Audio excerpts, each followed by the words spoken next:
আসসালামু আলাইকুম। আজকে আমরা হেলেঞ্চা শাকের রেসিপি দেখাবো। তো হেলেঞ্চা শাক কিন্তু খুবই ইজি, সব জায়গায় পাওয়া যায়, মাঠে ঘাটে, এবং রান্নাটাও কিন্তু অনেক সহজ। আর এটা খেতেও কিন্তু সুস্বাদু আর অনেক পুষ্টিকর। তো অবশ্যই আপনারা এটা ট্রাই করবেন, ভালো লাগবে গরম ভাতের সাথে খেতে। তো এখানে কিন্তু হেলেঞ্চা শাক ধুয়ে নেওয়া হয়েছে এবং কয়েকটি কাঁচামরিচ এবং লবণ দিয়ে সিদ্ধ করতে হবে।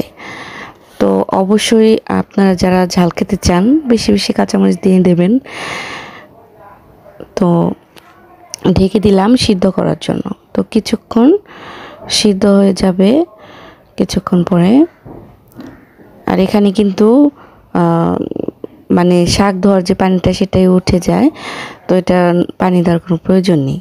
তারপরে সিদ্ধ হয়ে গেলে এটা কিছু পেঁয়াজ এবং কাঁচামরিচ সামান্য দিয়ে ভেজে নিয়ে এর ভিতরে সিদ্ধ করা হেলেঞ্চা শাকটা বা হেঁচে শাক অনেকে বলে, এই শাকটা দিয়ে দিয়ে নাড়াচাড়া করে কিছুক্ষণ নামিয়ে নিতে হবে।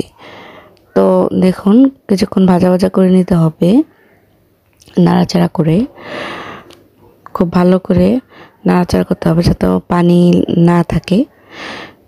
সিদ্ধ করার সময় যে হালকা পানি ছিল সেটা যেন না থাকে, কিছুক্ষণ ভেজে নিতে হবে। তো ভাজার সময় কিন্তু দারুণ একটি ঘ্রাণ আসে। তো হয়ে গেল আমার হেলেঞ্চা বা হেঁচে শাক ভাজি। তো কেমন লাগলো জানাবেন। ধন্যবাদ।